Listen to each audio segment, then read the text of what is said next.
introduce yourself and let us know how you ended up at your current role. Sure thing. So I'm Drew Baumann. I'm a staff engineer at Goody, and Goody is a gifting platform. We make it really easy to send elevated gifts to employees, loved ones, or sales prospects.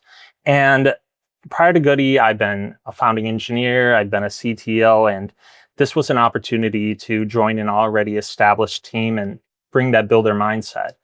Oh, and fun fact, I actually have a long-standing relationship with Twilio. I won the first hackathon in 2010 with a colleague from college, and that kickstarted my career. And Twilio has been sort of this cornerstone, and I've been working in the ecosystem since that moment in 2010. So I love Twilio, have a lot of Twilio pride, and I'm happy to be here.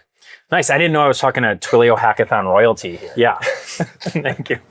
What is the most impactful thing you've built with Twilio recently? And did you have any like aha moments or special experiences in that process? Yeah, so this is going to sound a little boring, but one of the ways that Goody uses Twilio is we send SMS notifications to gift recipients to let them know that their goodies on their way. One of the things that I realized was every so often, people are trying to call that number instead of, simply texting it. I thought like that's a kind of a bad user experience if they're just calling a number and getting dead air. So around the same time, I was experimenting with different text-to-speech AI models and doing some like voice cloning with voice-to-voice models. I saw it as sort of a fun opportunity to play around with some of that technology. So I put together a script, piped it through a text-to-speech service with a synthesized voice that I made, and using some old school Twilio API stuff.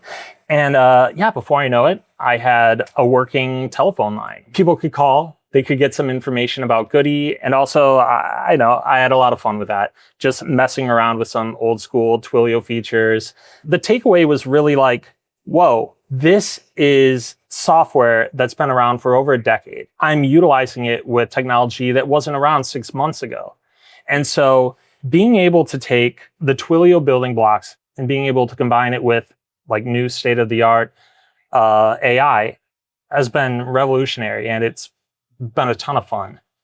I love that. And I personally call and text almost every number that I see. So I'm glad both work, because I always get frustrated when it's one and not the other. So absolutely. I'm glad you added that for Goody. That's a good one. Yeah, well, thank you. So we've heard a lot about AI agents recently. How are you actually using AI as you build? What's working, what's not, and what are some maybe trends that you think are kind of eye-rolly? Yeah, absolutely. So as an engineer, I'm utilizing it a lot. From taking a PRD and stripping it down into tickets to actually then, taking those tickets and implementing features. And then, of course, we also have AI agents in our CI that are, looking for edge cases in the code that we produce. So we're using it like throughout our stack.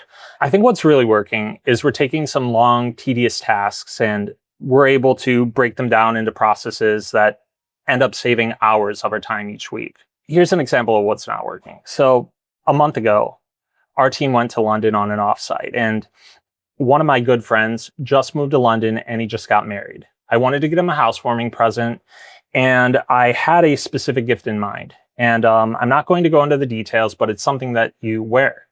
And I wanted to get a sense of like, what the fabric feels like, what the quality is like. Knowing that this company is based in Los Angeles, where I'm based, I went to their website, I went on support, and I reached out and I asked like, hey, do you have a company headquarters or a company store, something in town that I could visit and actually check out the product? And I got a response via email saying, yes, we do. It's at this location in downtown LA, and these are our hours. Great. So I drove down to downtown LA. I'm on the west side of LA, so it's a hike. That's a hike. I've done it before. Yeah, but I did it. I've got a wedding to celebrate. So I went there, and it's an empty lot.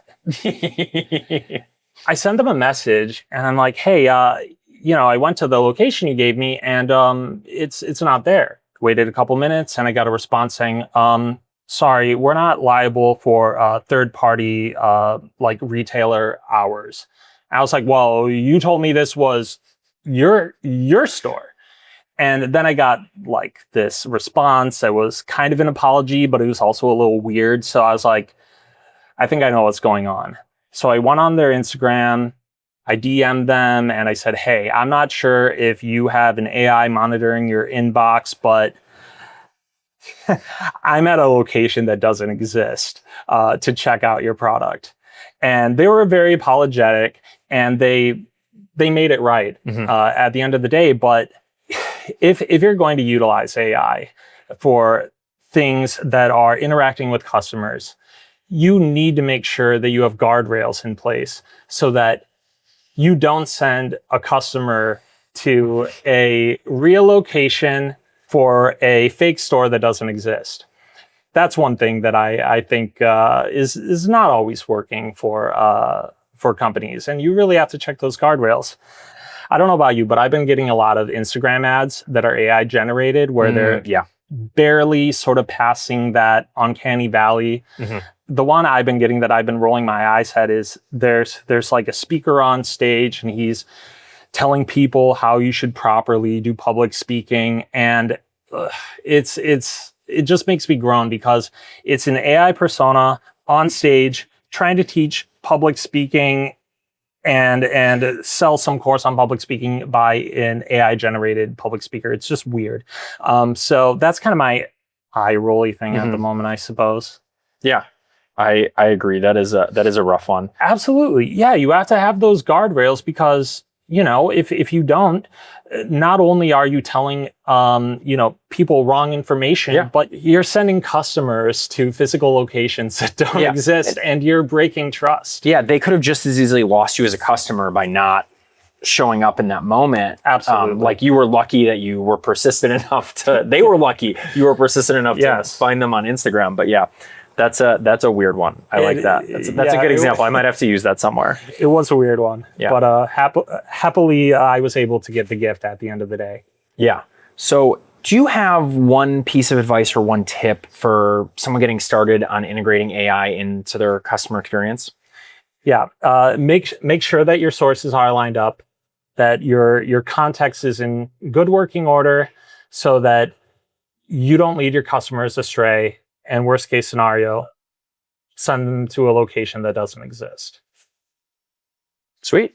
Drew, thank you so much for joining us and sharing a little bit of wisdom and a little bit of insight. Appreciate it. Yeah. Thank you, Alex.